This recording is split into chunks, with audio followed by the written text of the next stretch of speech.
Hi, with Julian on the brown note, piling through a load of movie reviews. Saltburn. I love a controversial movie in the morning. Smells like victory. So Saltburn is Emerald Fennell's second film. Her first film was one for the ages, A Promising Young Woman, a masterpiece of a film which was not only about misogyny but specifically and most crucially about nice guys, where in an awards-worthy performance, the best ever acting she's ever done,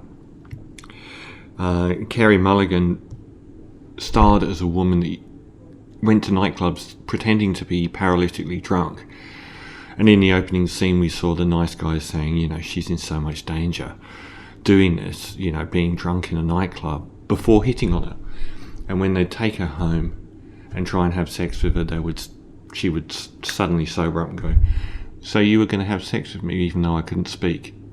It was a searing film, and her second film, Saltburn, has arrived. A staggered release. A lot of these films coming out now have been sort of shown in festivals months and months ago, but only sort of gotten a wider release as the year progresses and the award ceremonies progress. This time around she hasn't got the same claim, and it's easy to see why. It is on its surface a film version, and an anarchic, demonic, psychedelic at times film version of Brideshead Revisited, which is Evelyn Waugh's classic novel, an archetype novel about, in the British TV version, which I regard as one of the finest achievements in television history. I don't know if it's the BBC that made it or not, to be honest. It might have been ITV, but one of the greatest TV series ever made. Jeremy Irons is not a commoner at all, but somebody that is welcomed into, I guess, a de facto world of celebrity in the modern era, but in this era, the rarefied air of the wealthiest people in the land, who have country manners and holidays in Venice as, rote life, and butlers and Rubens on the walls of their homes, and he becomes seduced by these people. And it's exactly the same setup here, because we get Barry Keoghan, if that's how you say it.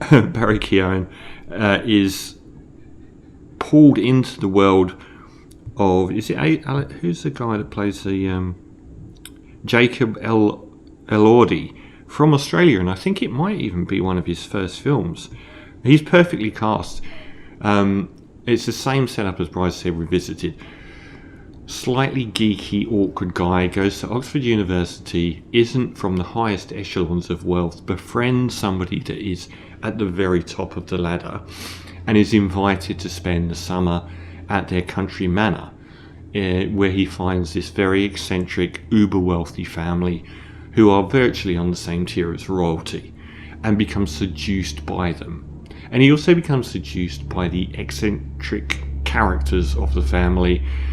And it's this notion of being invited into this world, and like I said, celebrity would be the main analogous world for us now. Say the Kardashians invited you to be in their clan, and you got to go everywhere in private jets. And it's not just about the wealth, it's about the importance that you suddenly have and feel.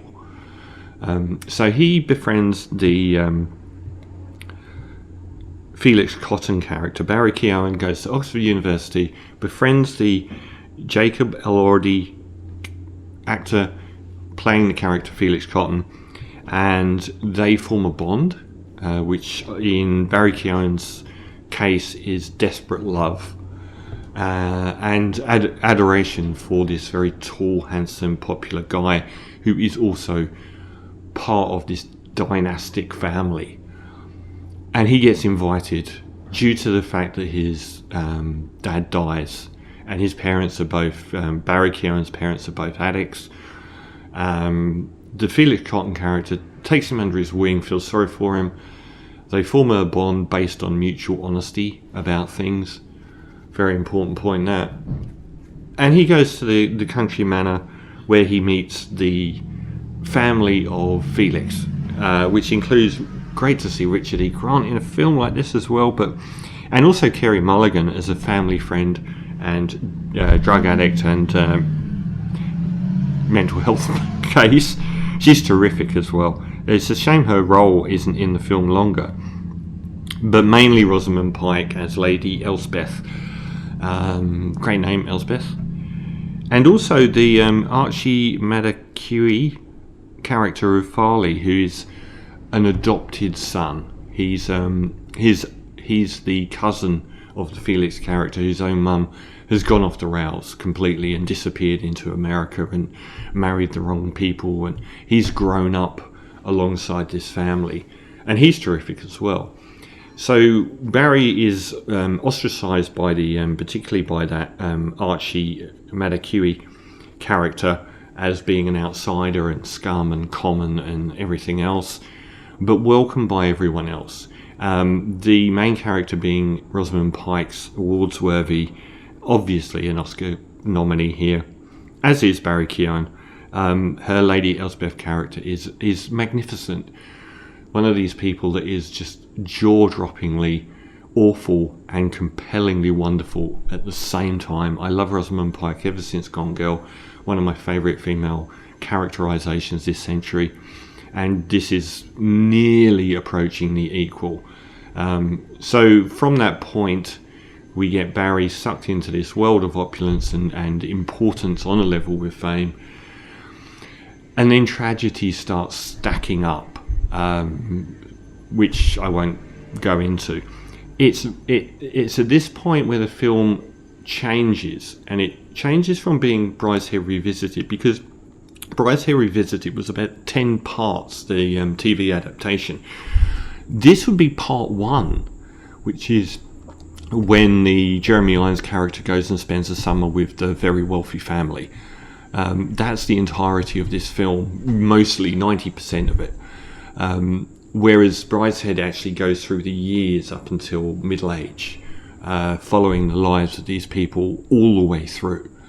But there are certain elements, such as the jealousy the Felix character has if the Oliver Quick character, played by Barry Keoghan, shows attention to other family members.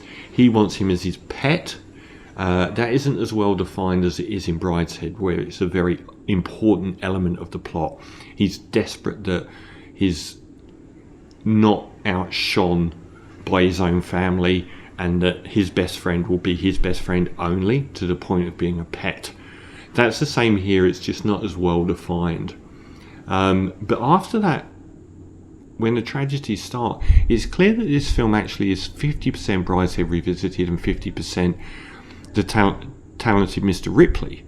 Now, it's a very controversial film. A lot of people have highlighted about 3 sequences that would qualify, 3 or 4 that would qualify as shock scenes. There's the period blood scene, Barry dancing at the end, naked to murder on the dance floor. There's the having sex with the grave, and drinking the bath water with semen in it. To me, I thought those scenes were nearly there, but they were really try hard. I wasn't that shocked. I've seen some pretty gnarly cinema over the years. I wasn't that shocked, but it did smack of being a bit try hard.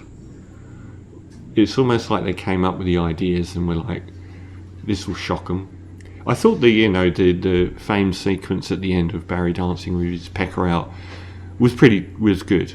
I thought the period blood scene and the drinking bathwater scene, it just smacked of being and even the grave scene, it felt like it was a bit self-consciously try hard.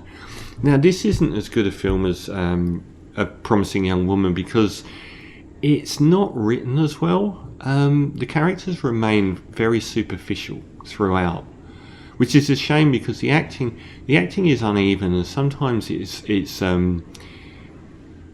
too overt, too projected. Like particularly of newcomer Alison Oliver, who is often excellent, but sometimes she's very sort of drama school. And she's not the only one as well. I thought the Archie Madekwe character of Farley, he was great as this really malevolent character. Barry Keoghan is excellent, but he's too old to be playing this role, really. He should have been like a 22-year-old. So he's much more convincing in his older, like there's a flashback element, and he's more convincing in that age bracket than he probably is as the very young student. But he's very, very good. I think the writing, once everything starts to get psychedelically demonic, I don't know that it established everything to go down that path well enough.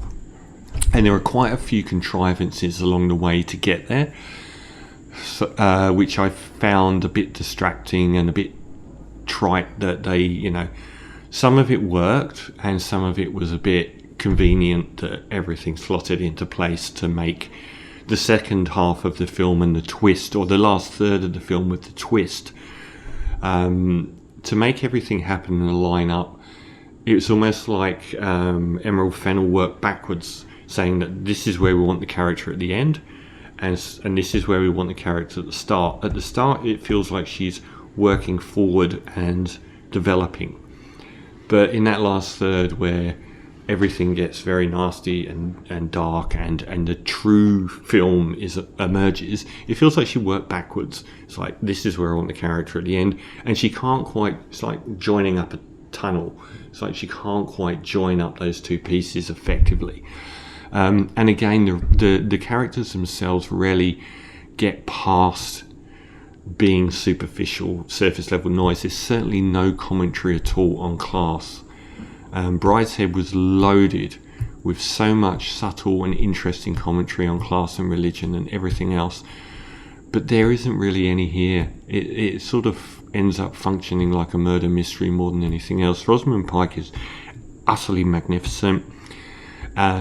She's like, and the music as well it's set in the early 2000s, and there's so many songs in this that really stand out. I wonder if there's a list of. I love the bit, like the Rosamund Pike character.